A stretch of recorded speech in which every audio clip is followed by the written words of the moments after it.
सविनय जयजी। विश्ववंदने तथागत भगवान गौतम बुद्ध, बोधिसत्व परमपूज्य डॉक्टर बाबासाहेब आंबेडकर यांच्या त्यागाला, त्यांच्या कार्याला माझा पंचांग प्रणाम। दी बुद्धिस्ट सोसायटी ऑफ इंडिया तथा भारतीय बौद्ध महासभेच्या विद्यमान राष्ट्रीय संरक्षक तसेच समता सैनिक दलाच्या सुप्रीम कमांडर इन चीफ आदरणीय महाउपासिका मीराताईजी आंबेडकर यांच्या अथक चाललेल्या धम्म कार्याला सविनय जयजी। संस्थेचे राष्ट्रीय कार्याध्यक्ष आणि समता सैनिक दलाचे राष्ट्रीय अध्यक्ष आदरणीय डॉक्टर भीमराव यशवंतराव आंबेडकर साहेब यांच्याही धम्म कार्याला माझा सविनय जयजी। आज आषाढ पौर्णिमा ते अश्विन पौर्णिमा या 3 महिन्याच्या कालावधीमध्ये मुंबई प्रदेशच्या वतीने जी वर्षावास प्रवचन मालिका आयोजित करण्यात आलेली आहे, त्या मुंबई प्रदेशचे अध्यक्ष आदरणीय वानखेडे साहेब, सरचिटणीस आदरणीय बडेकर साहेब, कोषाध्यक्ष आदरणीय सत्यजित गुरुजी, तसेच मुंबई प्रदेशमध्ये जे बौद्धाचार्य शिबिर चालू असलेलं आहे, त्या बौद्धाचार्य शिबिराचे प्रशिक्षित बौद्धाचार्य माजी श्राम्य केंद्रीय शिक्षक शिक्षिका पूजनीय वंदनीय भंतेजी महानाम त्यांच्या संपूर्ण संघाला माझा पंचांग प्रणाम। तसेच येथे उपस्थित असलेले सर्वच पदाधिकारी, केंद्र, महाराष्ट्र, मुंबई समता सैनिक दलाचे सैनिक, माझ्या छोट्या बालबालिका, माता भगिनी या सर्वांना सविनय जयभीम करून मी माझ्या आजचं जे 23वे पुष्प आहे त्या 23व्या पुष्पाला सुरुवात करत आहे। विषयाचं नाव आहे बौद्ध धम्माचे ब्रिटिशकालीन धम्म प्रचारक।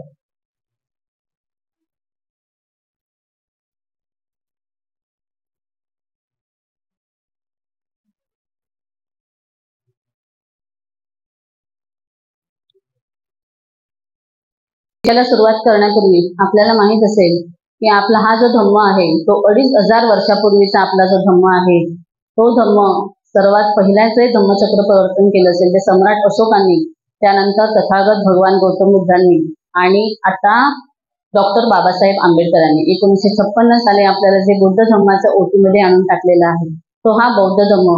हा बौद्ध धम्म 2500 वर्षापूर्वीचा जो बौद्ध धम्म आहे तो आपला इथपर्यंत आणायचं जे काम केलेलं आहे ते ब्रिटिशांनी। आपल्याला माहित असेल, आपण म्हणतो की ब्रिटिश आल्याच्या नंतर आपल्यामध्ये जी सुधारणा झालेली आहे, आपल्या लोकांना जे उत्पन्नाचं साधन मिळालेलं आहे, आपल्याला माहिती आहे त्यावेळेस आपल्याला शिक्षणाचा, पाणी पिण्याचा अधिकार नव्हता, पण ब्रिटिश येथे आल्याच्या नंतर आपल्याला शिक्षणाचा अधिकार मिळाला, पाणी पिण्याचा अधिकार मिळाला, आपल्याला कमाईचं काहीतरी साधन मिळालं। मग हे ब्रिटिश जेव्हा भारतात आले तेव्हा ह्यांनी पहिल्या जर का कोणत्या गोष्टी केल्या असतील तर त्यांनी आपल्या लोकांमध्ये जी हुशारी आहे, जी चालाकी आहे, त्यांचं जे शौर्यपणा आहे ते यांनी ओळखून घेतलेलं आहे। आणि ह्या ब्रिटिश लोकांनी आपल्या भारतातली जी पूर्वीची संस्कृती होती, कारण ते चिकित्सक होते, हुशार होते, त्यांना आपली पूर्वीची संस्कृती शोधून काढायची होती, त्यासाठी आपण यांनी हे काम केलेलं आहे। सर्वात पहिले ब्रिटिशांना, आपल्याला माहित आहे ब्रिटिशांनी जवळजवळ 300 वर्ष आपल्या भारत देशावर राज्य केलेलं आहे। मग ह्या 300 वर्षामध्ये त्यांनी कोणकोणत्या गोष्टी केलेल्या आहेत ते आपण आज थोडक्यात बघणार आहोत। सर्वात पहिल्यांदा ब्रिटिशांचं जे साम्राज्य आहे ते आपल्या भारतामध्ये जेव्हा आलेलं आहे त्यावेळेस त्यांनी 1620 पासून 1947 पर्यंत हे ब्रिटिश आपल्या भारतावर यांनी राज्य केलेलं आहे। आणि या कामी कोणकोणत्या ब्रिटिश अधिकाऱ्यांनी आपल्या बौद्ध धम्माच्या पुनरुत्थानासाठी काम केलेलं आहे ते आपण थोडक्यात त्यांची ओळख करून घेणार आहोत। हे पुराण, ह्या गोष्टी ज्या सगळ्या आहेत, तथागत भगवान गौतम बुद्धाचा जो धम्म आहे तो पूर्णपणे जमिनीखाली गाडला गेला होता, हे आपल्याला माहित आहे। ब्रिटिश अधिकाऱ्यांनी उत्खनन करून हा जो आपला बौद्ध धम्म आहे, सुरुवातीचा जो धम्म आहे तो हळूहळू उत्खनन करून बाहेर काढलेला आहे। मग या उत्खननाला जर का पहिल्यांदा कोणी सुरुवात केली असेल तर ती आहे सर विल्यम जोन्स यांनी। 1746 ते 1794 त्यांचा जन्म जो झालेला आहे तो लंडन मध्ये जन्म झालेला आहे, म्हणजे हे ब्रिटिश काळामध्ये आपल्याकडे आलेले आहे। पहिलं जे उत्खनन झालेलं आहे ते 15 जानेवारी 1784 मध्ये विल्यम जोन्स यांनी केलेलं आहे। त्यांनी हे उत्खनन करण्याच्या आधी एशियाटिक सोसायटीची स्थापना केलेली आहे, एशियाटिक सोसायटी ऑफ बंगाल याची स्थापना केलेली आहे आणि या संशोधनाला हळूहळू त्यांनी सुरुवात केलेली आहे। ते भारतात एक न्यायाधीश म्हणून आले होते। न्यायाधीश म्हणजे ते खूप हुशार आणि कर्तृत्ववान असे होते। ते नोकरीला आले होते, पण त्यांनी त्यांच्या हुशारीमुळे ते फक्त नोकरी करून स्वस्थ बसले नाही, तर त्यांना आजूबाजूची चौकशी करण्याची किंवा चिकित्सक बुद्धी जी त्यांच्यामध्ये होती ती त्यांच्यामध्ये मोठ्या प्रमाणावर होती. आणि ह्या चिकित्सक बुद्धीच्या माध्यमातूनच त्यांनी आपल्या हुशारीमुळे हळूहळू या धम्माची ओळख करून दिली आणि आपल्या पाश्चिमात्य देशाला बौद्ध धम्माची ओळख झालेली आहे. त्यांनी इंग्लंडमध्ये 15 पुस्तकांची पुस्तक मालिका चालू केली आणि ह्या पुस्तक मालिकेच्या माध्यमातून त्यांनी लोकांना बौद्ध धम्माची ओळख करून दिलेली आहे. ते सर्वप्रथम पुरातत्वशास्त्र, लिपीशास्त्र, शिलालेख, गुंफा आणि धम्मलिपी यावर त्यांनी असामान्य असं काम केलेलं आहे. त्यानंतर दुसरे प्रमुख ब्रिटिश अधिकारी आहेत ज्यांनी आपल्या बौद्ध धम्माचं काम जे आहे ते अगदी उच्च टोकाला नेऊन ठेवलेलं आहे. असे आहेत जेम्स प्रिन्सेस. हे 18व्या शतकामध्ये भारतामध्ये आलेले आहेत. यांचा जन्म झालेला आहे 1799 मध्ये आणि यांचं निर्माण झालेलं आहे 1840 मध्ये. उत्खननामधून मिळालेले जे स्तंभलेख आहे ह्या स्तंभलेखावर लिहिलेली भाषा त्यांना वाचता येत नव्हती, कारण ती पाली भाषा होती. पूर्वीची आपली जी जुनी ब्राह्मी लिपी आहे त्या भाषेमध्ये हे सगळे स्तंभलेख लिहिलेले होते. आणि मग त्यांनी हे लिहिलेले शिलालेख जे आहेत किंवा जे काही उत्खननामध्ये सापडत होतं ते काय आहे, त्याच्यावर काय लिहिलेलं आहे हे वाचण्याची त्यांच्यामध्ये उत्कंठा वाढीला लागली आणि मग हळूहळू त्यांनी ही पाली भाषा शिकायला सुरुवात केलेली आहे. ते स्वतः पहिल्यांदा ही पाली भाषा लिहायला वाचायला शिकले आणि त्यांनी इंग्लंड आणि अमेरिकेमध्ये पहिल्यांदा ह्या पाली भाषेचे वर्ग चालू केलेले आहेत. आणि त्यानंतर पहिल्यांदा जर का कुठे प्रसार त्यांनी केला असेल पाली भाषेचा तर तो युरोपामध्ये, आणि नंतर म्हणजे मूळची आपली भारतातली पाली भाषा पहिला युरोप अमेरिकेमध्ये शिकली गेली आणि त्यानंतर ती आपल्या भारतामध्ये इथे आलेली आहे. त्यांनी जुलै 1837 मध्ये धम्मलिपीचा शोध लावलेला आहे. म्हणजे ही धम्मलिपी आहे याचा त्यांनी 1837 मध्ये उलगडा केलेला आहे. त्यानंतर जर का त्यांनी पाली लिपीचा शोध केला नसता तर सम्राट अशोक हे मोठे राजे होऊन गेले याची ही गोष्ट कधीही कोणालाही कळली नसती. कारण जे हे स्तंभालेख आहे तर सम्राट अशोकाने जे 84,000 स्तूप आणि गुफा कोरलेल्या आहेत त्याच्यावर ते लिहून ठेवलेलं आहे ते कोणालाही वाचता आलं नसतं आणि सम्राट अशोकाने हे सर्व काही केलेलं आहे हे कधीच कोणाला कळलं नसतं. त्यानंतर त्यांच्या आईचं जे नाव आहे त्यांनी जेम्स प्रिन्सेस ही भाषा अवगत केली नसते तर सम्राट अशोक हे आपल्या कोणालाही कळले नसते. आणि याचं संपूर्ण श्रेय जर का कोणाला जात असेल तर ते जेम्स प्रिन्सेस यांना जातं. यांची आई वडिलांचं जे नाव आहे, वडिलांचे नाव जॉन आहे आणि आईचे नाव त्यांच्या सोफिया हे आहे. ते 1771 मध्ये भारतात आले आणि ते खूप मोठे व्यापारी होते. ते आई वडील सुद्धा त्यांचे खूप उच्च शिक्षित असे होते. त्यांचे वडील जे होते ते पार्लमेंटमध्ये मोठ्या उच्च पदावर अधिकारी म्हणून होते आणि त्यांना असं वाटत होतं की माझ्या मुलाने सुद्धा भारतात यावं आणि इथले संस्कृतीचा त्याने अभ्यास करावा. ते नोकरीसाठी जेव्हा मुंबईत आले तेव्हा ते पहिल्यांदा वाराणसी येथे त्यांना नोकरी मिळाली होती आणि नोकरीच्या वेळ संपल्याच्या नंतर ते फिरत असताना त्यांना वाराणसीमध्ये अनेक काही गोष्टींचा उलगडा होत गेला. याच्यातूनच त्यांना सम्राट अशोकाने लिहिलेले जे स्तंभ आहेत किंवा त्याच्यावरची जी पाली भाषा आहे ते वाचण्याचा त्यांनी प्रयत्न केला, परंतु त्यांना काही केला ही भाषा वाचता येत नव्हती.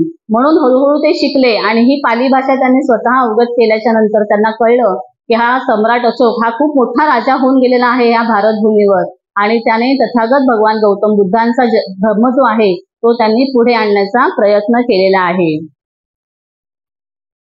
त्यानंतर त्यांच्यामुळेच जगासमोर भगवान बुद्ध हे काल्पनिक नसून हे खरोखरच मानवाचे पुत्र आहेत ह्याची त्यांना ओळख झालेली आहे. आणि त्यांचा जन्म हे लुंबिनी येथे त्यांचा जन्म झालेला आहे. म्हणजे ही कोणी काल्पनिक गोष्ट नसून ती खरोखर आहे. खरोखर त्यांचा जन्म झालेला आहे. ते लहानाचे मोठे झालेले आहे. त्यांचे वडील राजा होते आणि ते राजाचा राजपुत्र होते. ही गोष्ट यांना कळलेली आहे. अशा ह्या जेम्स प्रिन्सेसमुळे आपल्याला हा जो बौद्ध धर्म आहे तो सर्वांना समजलेला आहे.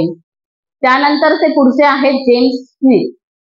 यांनी 1819 मध्ये अजिंठा लेणीचा शोध लावलेला आहे. सर्वात मोठी आज जे आपण बघतोय अजिंठा लेणी औरंगाबादची त्याचा शोध जो लावलेला आहे तो एका ब्रिटिश अधिकाऱ्याने लावलेला आहे. या अधिकाऱ्याला शिकारीचा वेड होतो. भारतात आल्याच्या नंतर इथली जंगलं बघून ते शिकारीसाठी जेव्हा बाहेर पडले त्यावेळेस त्यांनी एका प्राण्यावर शिकार केली, तिला बंदुकीची गोळी झाडली. पण त्यावेळेस ते जो प्राणी होता तो धावत जंगलामध्ये कुठे गेला हे त्यांना दिसेनासं झालं. मग ते म्हणाले की एवढं मोठं जंगल आहे, जर प्राणी जाऊ शकतो तो मला त्याचा शोध घेतला पाहिजे, कारण तो इथेच कुठेतरी लपला असेल किंवा जखमी झाला असेल. तेव्हा ते शोधत शोधत जेव्हा गेले तेव्हा त्यांना लेणीच्या 10व्या क्रमांकाच्या लेणीमध्ये त्यांना तो प्राणी सापडला आणि तिथे त्यांना जे स्तूप आहे, स्तंभलेख आहेत, म्हणजे तिथेही जंगलामध्ये गुरूप झालेली अशी ही जी लेणी होती अजिंठा लेणी, याचा त्यांनी त्यावेळेस शोध लावलेला आहे. आणि एवढं सगळं वैभव त्यांना मिळाल्याच्या नंतर ते आश्चर्यचकित झाले की अरे बापरे, आज जर का मी इथे आलो नसतो आणि या प्राण्याच्या मागे जर का मी गेलो नसतो तर मला ही लेणी बघायला मिळाली नसती. आणि आज अजिंठा लेणी ही जगातील 7व्या आश्चर्यापैकी एक आहे. आपण जर का तिथे गेला असाल तर तिथली जी शिल्प आहेत, तिथली चित्र आहेत, त्याच्यावर केलेली जी रंगरंगोटी आहे, ते रंग जे आहे ते एवढ्या वर्षापासूनचे अजूनही आपल्याला तशा पद्धतीने चांगल्या पद्धतीने आपल्याला बघायला मिळतात. त्याच पद्धतीने तिथली जी आपली बुद्धगयाची जी 29 फुटाची जी मूर्ती आहे, ती मूर्ती तशीच्या तशी अजिंठा लेणीमध्ये आहे. म्हणजे अजिंठा लेणीमध्ये असलेली मूर्ती कुठे घेतलेली आहे? बुद्धगयामध्ये. म्हणजे अजिंठा लेणी हे बौद्ध धर्माचं आपलं प्रतीक आहे, ते प्रतीक म्हणून ओळखलं गेलेलं आहे. त्याच पद्धतीने कोरिया आणि व्हिएतनाम या देशाचे सिंबॉल आहेत 2 हरणं समोरासमोर बसलेली. आपलं जसं 4 सिंहांची आपला जो अशोक स्तंभ आहे ते जसं आपलं राजमुद्रा आहे, त्याच पद्धतीने व्हिएतनाम आणि कोरियाची ही समोरासमोर बसलेली 2 हरणं आहेत, हे त्यांनी आपलं राजमुद्रा म्हणून घेतलेली आहे. आणि ही 2 हरणं बसलेली जी आहेत ती आपल्याला अजिंठा लेणीमध्ये बघायला मिळतात. म्हणजे बौद्ध धर्माचं प्रतीक त्यांनी आपल्या देशाची राजमुद्रा म्हणून स्वीकारलेली आहे. म्हणजे हा आपला बौद्ध धर्म फक्त भारतातच नव्हे तर आज संपूर्ण परदेशामध्ये, आज जगभर आपल्या बौद्ध धर्माचं काम हे चालू आहे. याच पद्धतीने जेम्स स्मिथ याने हे एवढं मोठं काम आपल्यासाठी करून ठेवलेलं आहे. यानंतरच आहेत सर अलेक्झांडर कलिंघम. ह्यांनी आपल्या बौद्ध देशामध्ये आपला जो बौद्ध संस्कृती आहे ते ह्यांनी पुढे आणण्याचं काम केलेलं आहे. यांचा जन्म 23 जानेवारी 1814 मध्ये लंडन येथे झालेला आहे. आपण जेवढे काही आज बघणार आहोत बौद्ध धर्माचे प्रचारक, ते सर्व ब्रिटिश काळामध्ये आणि सर्व परदेशातून आलेले लोकांनी आपला बौद्ध धर्म जो आहे तो जमिनीतून गाडलेला बौद्ध धर्म आपल्याला वरपर्यंत इथपर्यंत आणून ठेवलेला आहे. तर हे इंजिनियर होते. सर अलेक्झांडर कलिंघम हे इंजिनियर होते आणि ते एक इंग्रज अधिकारी होते. 1936 मध्ये ते जेव्हा भारतात आले तेव्हा त्यांनी पहिल्यांदा संशोधन करायला सुरुवात केली आणि त्यांनी सारनाथ, अशोक स्तंभ, गंधकुटी विहार, धम्मेक स्तूप ह्या गोष्टी त्यांनी शोधून काढलेल्या आहेत. यांना संशोधनाचे पितामह असं म्हटलं जातं. 1861 मध्ये त्यांनी पुरातत्व विभागाची स्थापना केलेली आहे. आता जो आपण महाराष्ट्र शासनामध्ये पुरातत्व विभाग आहे त्याची स्थापना सर अलेक्झांडर कलिंघम यांनी 1861 मध्ये केलेली आहे. आणि या विभागाचे ते पहिले डायरेक्टर झालेले आहेत. कारण प्रमुख पदावर असल्यावरच आपण कोणत्याही आपल्या जर का काही काम करायचं असेल तर प्रमुख पदावर राहून आपण ते काम खूप चांगल्या पद्धतीने करू शकतो. याचप्रमाणे ते पहिले डायरेक्टर झालेले आहेत. आणि या विभागातून त्यांनी सर्वात पहिले अयोध्या म्हणजे साकेत नगरी हिचं संशोधन केलेलं आहे. आणि त्यांनी रिपोर्ट लिहून ठेवलेला आहे की आपण म्हणतो अयोध्या ही रामाची नगरी आहे, तेव्हा इथे रामायण महाभारताच्या गोष्टी झालेल्या आहेत.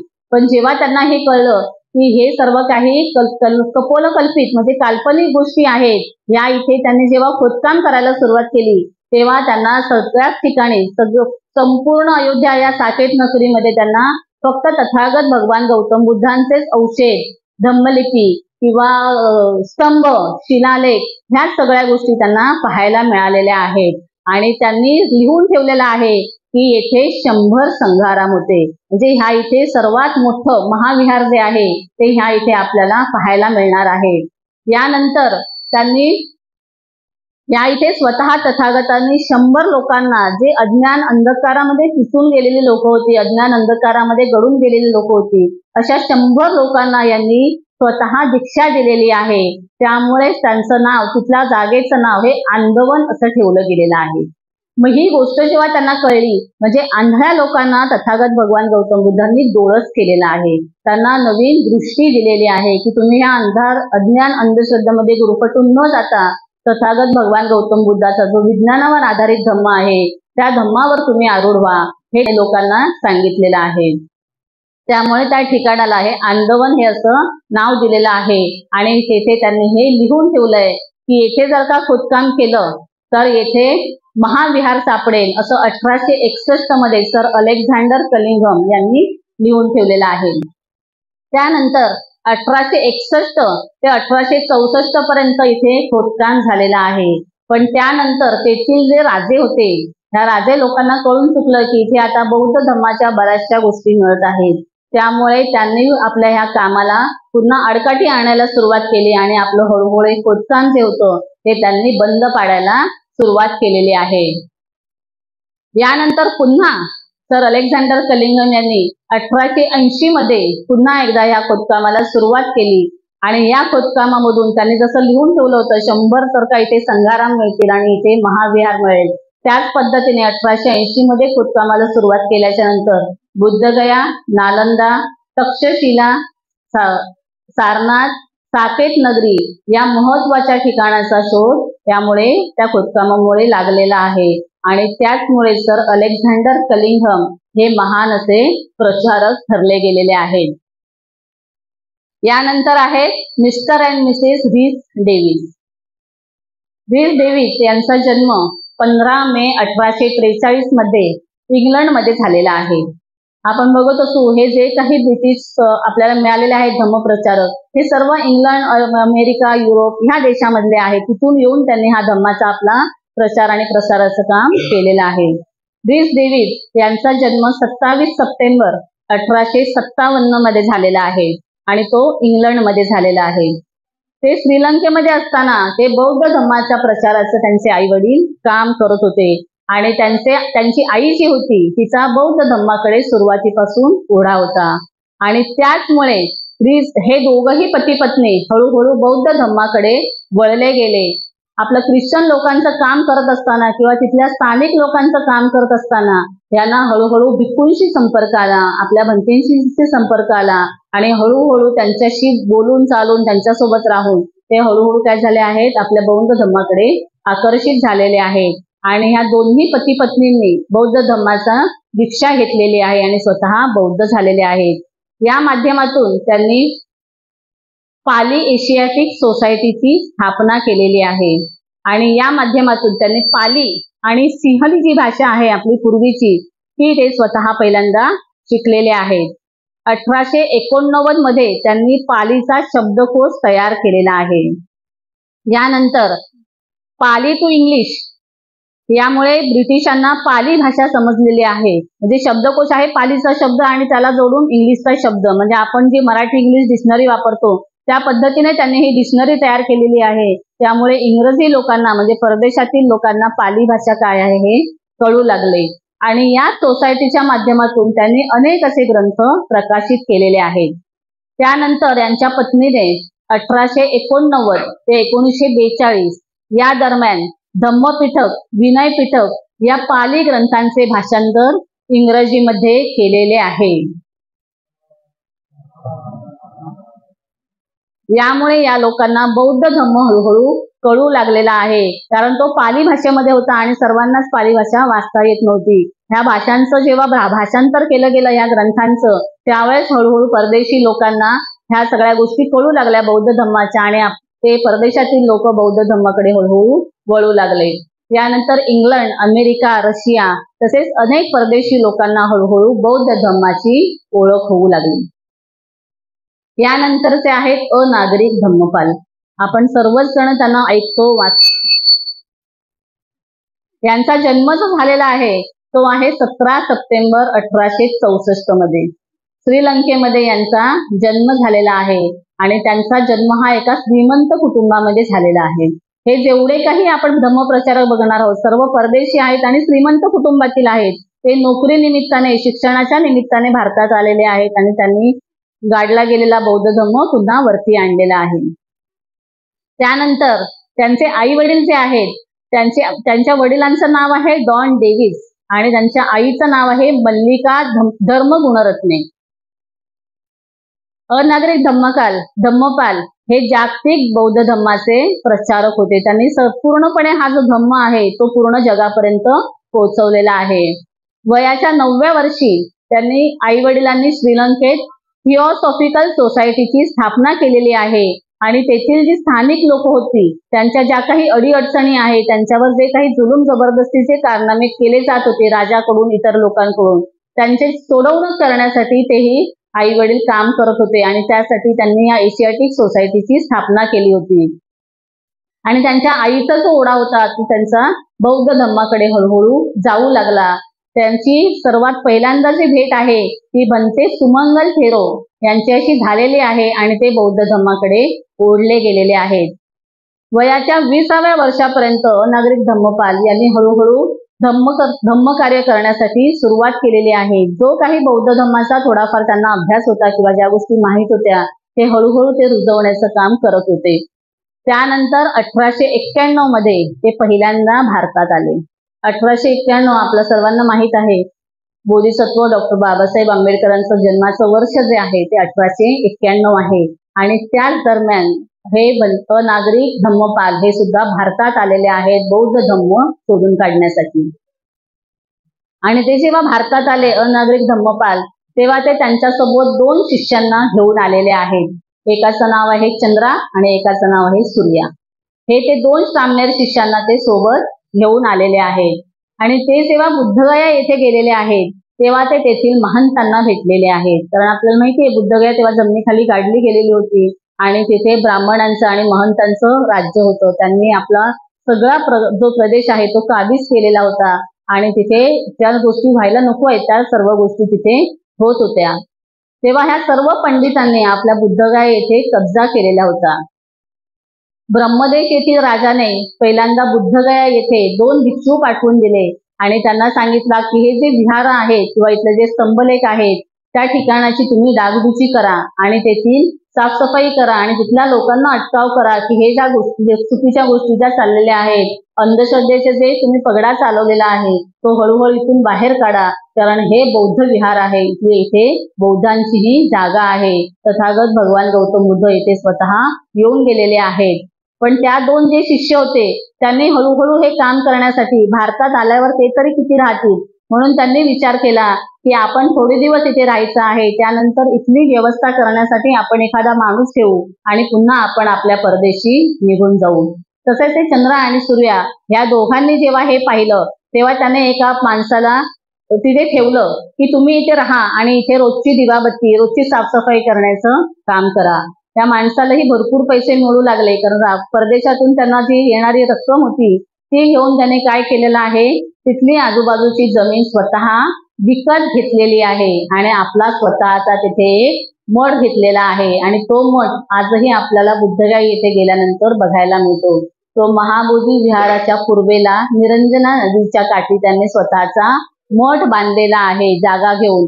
आणि तो मठ आपण म्हणजे आपली जी जागा आहे ही या लोकांनी बळकावलेली आहे. यानंतर 1893 मध्ये ते शिकागोला गेलेले आहेत अनागरिक धम्मपाल हे. आणि त्या शिकागोला गेल्याच्या नंतर तिथे त्यांची भेट स्वामी विवेकानंद यांच्याशी झालेली आहे. आपल्याला माहिती आहे स्वामी विवेकानंद हे हिंदू धर्माचे पुरस्कर्ते होते. ते हिंदू धर्माचा प्रचार करत होते. अनागरिक धम्मपाल यांच्याशी जेव्हा त्यांची चर्चा झाली तेव्हा ते बुद्ध धम्माकडे थोडेफार ओढले गेले की ह्याच्यामध्ये आणखीन काय शिकायला मिळेल, आणखीन काय शिकायला मिळेल. असं म्हणता म्हणता त्या दोघांची चांगली मैत्री झाली आणि हळूहळू स्वामी विवेकानंदजी बौद्ध धम्माकडे आकर्षित झाले आणि स्वामी विवेकानंदांनीही बौद्ध धम्मावर अनेक पुस्तके लिहिलेली आहेत.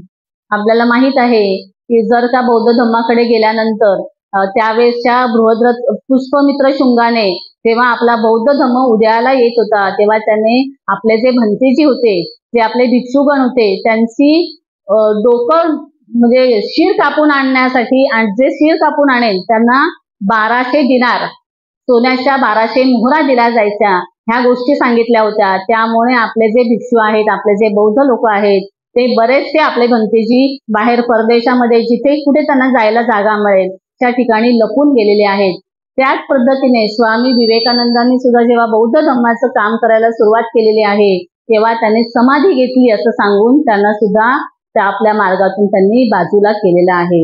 म्हणजे तेव्हाचे राजे रजवाडे जे होते ते आपल्या बौद्ध धम्माच्या विरोधात किती मोठ्या पद्धतीने काम करत होते. यांना सुद्धा स्वामी विवेकानंदजींना सुद्धा यांनी संपवलेलं आहे. त्यानंतर अनागरिक धम्मपाल हे सारनाथ येथे आलेले आहेत.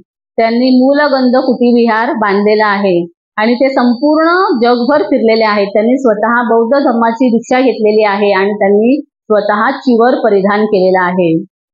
त्यानंतर त्यांनी सोबत जे 2 शिष्य आणले होते, चंद्रा आणि सूर्या. हे चंद्रा म्हणजे कोण होते? तेच पुढे डॉक्टर बाबासाहेब आंबेडकरांनी 14 ऑक्टोबर 1956 ला आपल्याला जी धम्मदीक्षा दिलेली आहे, त्याआधी चंद्रमणी महास्तवीर यांनी डॉक्टर बाबासाहेब आंबेडकरांना धम्मदीक्षा दिलेली आहे. त्यांच्या हस्ते डॉक्टर बाबासाहेब आंबेडकरांनी धम्मदीक्षा घेतलेली आहे आणि त्यानंतर आपल्या सर्वांना बौद्ध धम्माची दीक्षा दिलेली आहे. मग हे चंद्रमणी महास्तवीर यांनी हा धम्म फक्त ते जरी परदेशातून आले होते तरी त्यांनी भारत हीच आपली कर्मभूमी म्हणून त्यांनी मानली आहे आणि शेवटचा श्वास त्यांनी सारनाथ येथे घेतलेला आहे. आणि ज्यावेळेस अनागरिक धम्मपाल यांचं निधन झालेलं आहे त्यावेळेस त्यांचा जो पुतळा आहे, तो पुतळा सारनाथ येथे जो त्यांचा पुतळा आहे, तो पुतळा बुद्धगयेच्या बाजूला तोंड केलेला आहे.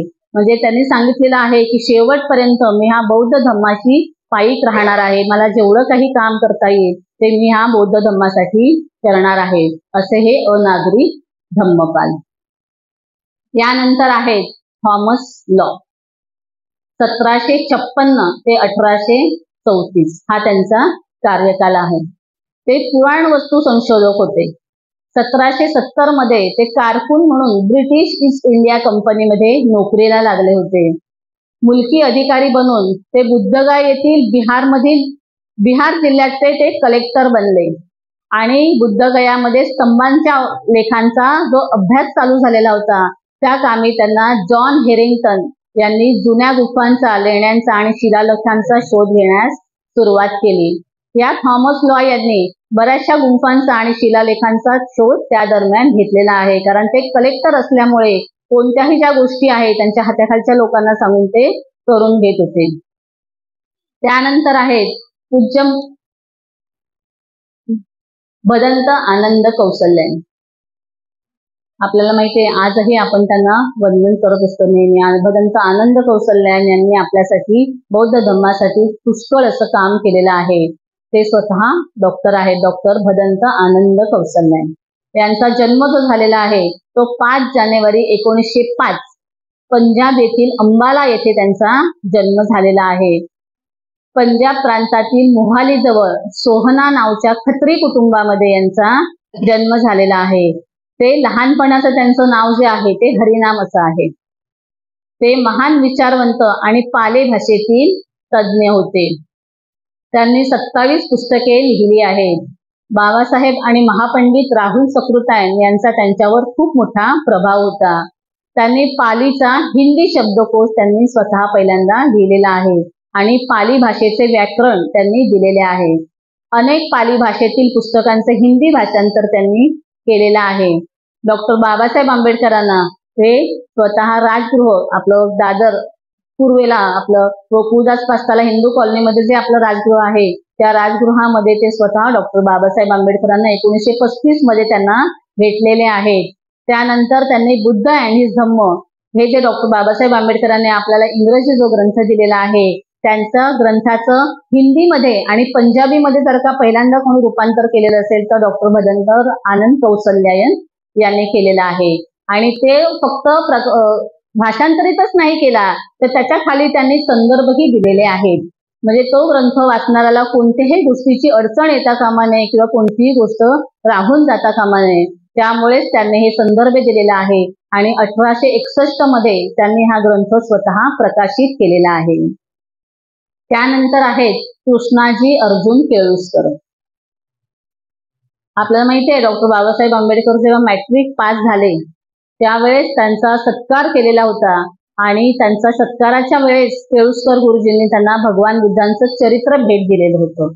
मग हे कधीचा आहे?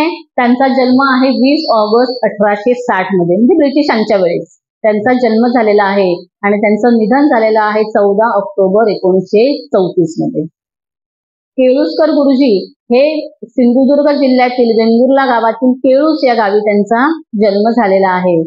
याआधी मराठीमध्ये एक सुद्धा ग्रंथ प्रकाशित झालेला नव्हता. 1903 मध्ये केळुस्कर गुरुजींनी सर्वात पहिल्यांदा छत्रपती शिवाजी महाराजांचं चरित्र जे आहे ते त्यांनी प्रकाशित केलेला आहे.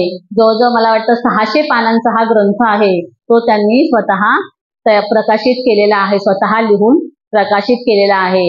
आणि हे चरित्र जे आहे हे चरित्र त्यांनी जेव्हा लिहायला सुरुवात केली त्यावेळेस हे प्रकाशित करण्यासाठी छत्रपती शाहू महाराजांनी त्यांना पुष्कळ अशी मदत केलेली आहे आणि याच्या 7 आवृत्त्या त्यांनी प्रसिद्ध केलेल्या आहेत.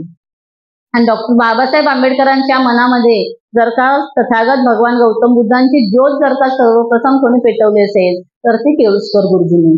मॅट्रिक झाल्यानंतर त्यांनी जेव्हा हे पुस्तक भगवान बुद्धांचं चरित्र जेव्हा डॉक्टर बाबासाहेब आंबेडकरांना भेट दिलेलं आहे, तो त्या भीमरावांना जेव्हा भेट दिलेला आहे त्यावेळेस त्यांच्या मनात ते पुस्तक वाचल्यानंतर हळूहळू या धम्माकडे त्यांचा कल वाढू लागला आणि ते या धम्माकडे ओढले गेलेले आहेत.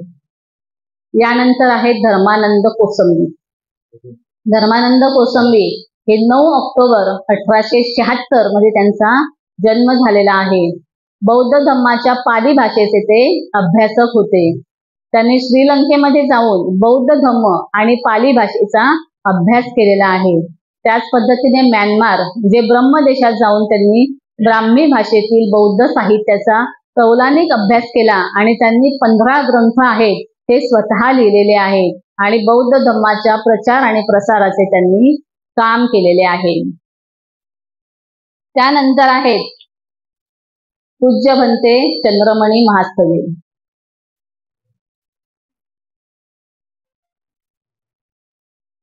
आहे 25 मे 1876.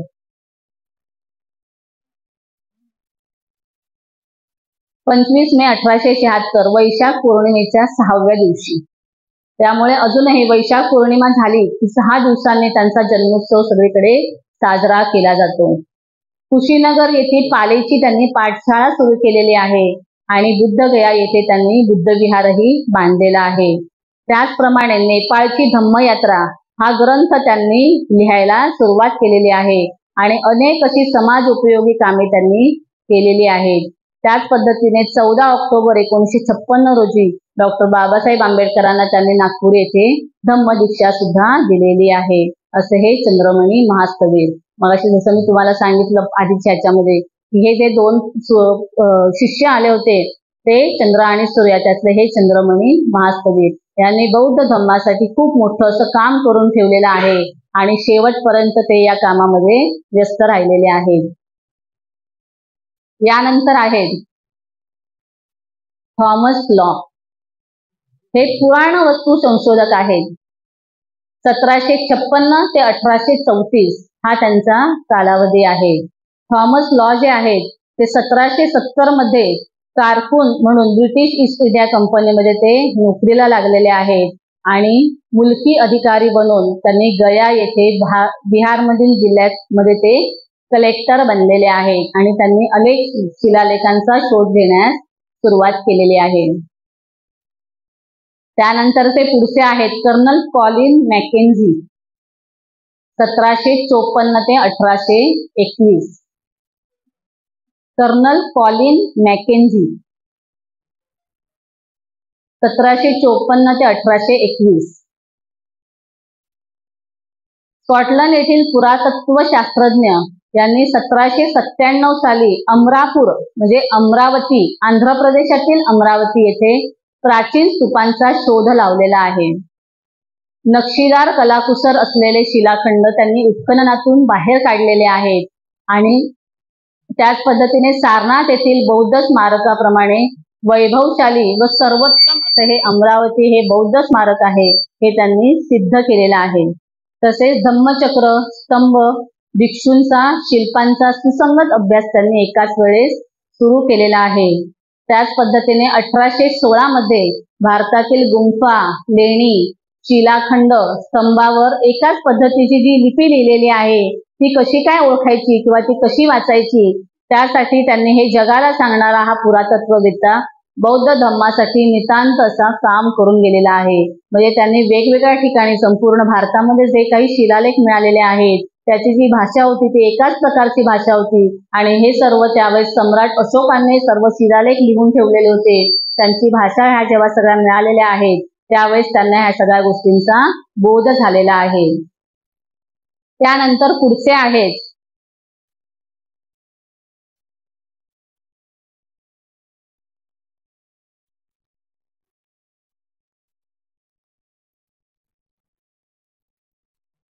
Sir Edwin Arnold. यांचा जन्म 10 जून 1832 मध्ये इंग्लंडमधील वायव्य व केंट प्रांतातील ग्रेव्हसेंड या थेम्स नदीच्या दक्षिण तटावर असलेल्या गावी झालेला आहे. सर एडविन अर्नॉल्ड ते इंग्रजी कवी आणि पत्रकार होते. 1852 साली यांना ऑक्सफर्ड विश्वविद्यालयातून उत्तम काव्य रचनेसाठी त्यांना सर रॉजर न्यूडिगेट यांच्या नावाने ठेवलेला न्यूडिगेट हा पुरस्कार त्यांना मिळाला होता. ज्यावेळेस ते पहिल्यांदा भारतात आले तेव्हा ते पुण्याच्या डेक्कन कॉलेजचे 1856 मध्ये ते प्राचार्य होते. त्यांनी गौतम बुद्धांचे जीवन आणि बौद्ध धम्म यावर सर एडविन अर्नॉल्ड यांनी 1879 साली द लाईट ऑफ एशिया हे स्वतः काव्य लिहिलेले आहे आणि त्यांचं हे जे काव्य आहे ते खूप गाजलेले आहे. म्हणजे आशिया खंडाचा प्रकाश असं हे जे काव्य आहे हे त्यांनी लिहिलेलं आहे आणि हे काव्य जे आहे ते परदेशात खूप मोठ्या प्रमाणात गाजले आहे आणि आजही या काव्याचा आदर केला जातो. असे आहेत सर एडविन अर्नॉल्ड.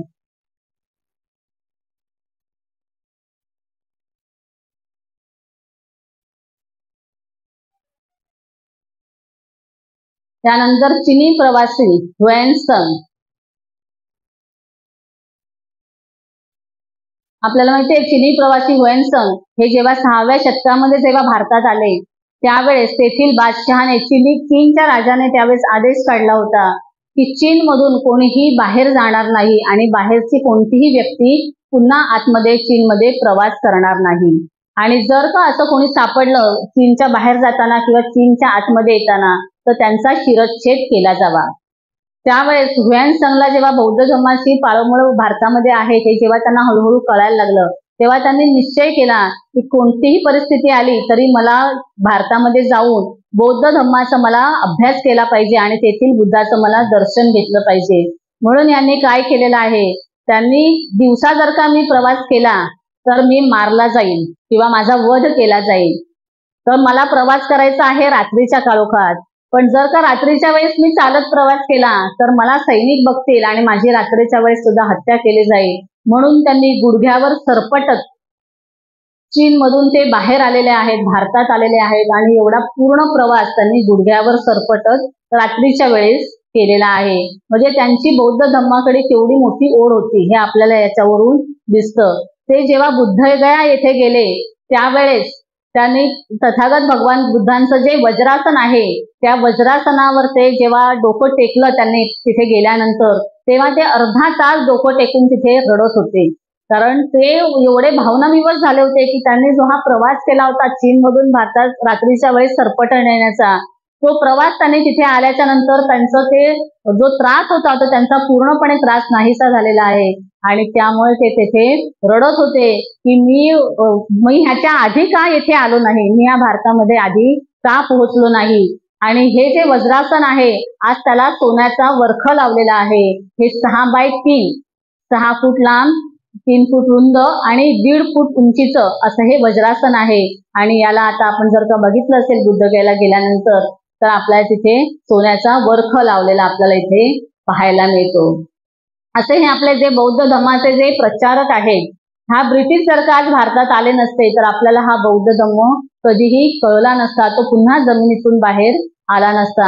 आम्ही म्हणतो ब्रिटिशांनी आम्हाला गुलामगिरीत ठेवलं, पण नाही, ब्रिटिशांमुळे आम्हाला बौद्ध धम्म कळला. आमचे जे जुनं आहे ते आम्हाला पुन्हा एकदा कळलेलं आहे आणि ते आता आपल्याला जो आपला हा बौद्ध धम्म आहे तो वाचवायचं आणि पुढे न्यायचं काम आपल्या हातामध्ये आहे. आणि ते आपल्याला एवढ्या सगळ्या सुखसोयी असताना ते आपल्याला आता चांगल्या पद्धतीने करायचं आहे. भारतीय बौद्ध महासभेच्या माध्यमातून 24 प्रकारची शिबिरं दिली जातात आणि ह्या 24 प्रकारच्या शिबिरातून आपण बौद्ध धर्माकडे कसे वळलो जाऊ किंवा इथून पुढचा जो आपला कार्यकाल आहे तो बौद्ध धर्माकडे आपला ओढा कसा वाढेल याकडे ही 24 प्रकारच्या शिबिराच्या माध्यमातून काम केलं जातं. आपणही त्याच पद्धतीने भारतीय बौद्ध महासभेच्या वतीने आता जसं बौद्धाचार्य शिबिर चालू आहे, यानंतर समता सैनिक दलाचं शिबिर आहे, कारण आपलं संरक्षण जर का मजबूत असेल तर आपल्या लोकांकडे बघण्याची दृष्टी हळूहळू लोकांची खाली येईल. कारण आज आपल्या सर्वांना संरक्षणाची जास्त गरज आहे. आपल्या समता सैनिक दलाचं दर रविवारी सकाळी 10 ते 5 या वेळेमध्ये शिबिर आयोजित केलेलं असतं. महिला, पुरुष, मुलं मुली या शिबिरामध्ये सहभागी होऊ शकतात. कारण आज आदरणीय ताईसाहेबांनी आपल्याला जे इथपर्यंत आणून ठेवलेलं आहे, त्यावर आज कळस टाकण्याचं काम आज भीमराव साहेब मोठ्या हिकमतीने करत आहेत आणि त्यांना आपण सर्वजण त्यांचे हात आपण सर्वांनी मजबूत केले पाहिजे. फक्त धार्मिक कामच नाही किंवा सामाजिक कामच नाही, तर आज आर्थिक गोष्टीच्यासाठी मजबूत करण्यासाठी आज आदरणीय मीराताई आंबेडकरांनी 8 मार्च 2001 साली माता रमाई स्वयंसहायता व स्वयंरोजगार बचत गटाची निर्मिती केलेली आहे. आणि या बचत गटाच्या माध्यमातून आज फक्त मुंबई महाराष्ट्रातच नाही, तर आज आपले भारतभर बचत गट चालू आहेत. आणि या बचत गटाच्या माध्यमातून आपलं आर्थिक नियोजन जे आहे, आपली महिला जी आहे, ते आपलं कुटुंब जे आहे, ते आपलं सक्षम करण्याचं काम आज ताईसाहेबांच्या माध्यमातून चालू झालेलं आहे. तर आज आपण मुंबई प्रदेशने मला जो विषय मांडण्याची संधी दिली, आपण सर्वांनी शांतपणे हा विषय ऐकून घेतलात आणि आपण सर्वजण इथे उपस्थित राहिलात, त्याबद्दल मी आपल्या सर्वांचे आभारी आहे. सर्वांची मंगल कामना व्यक्त करते आणि माझा विषय इथे संपवते. जय भीम, नमो बुद्धाय, जय संविधान.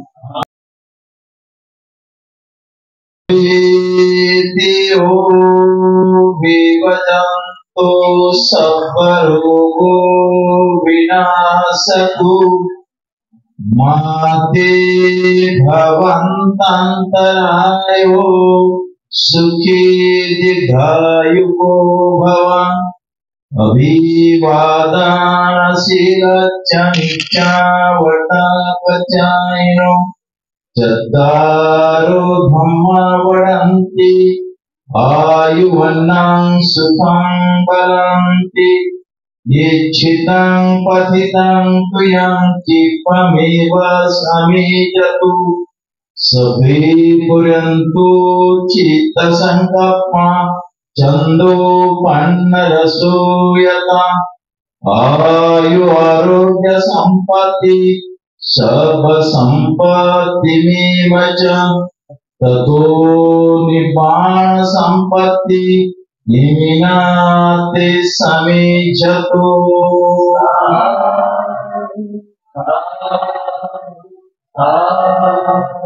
सर्वांचं खूप मंगल हो, खूप कल्याण हो, खूप मंगल हो.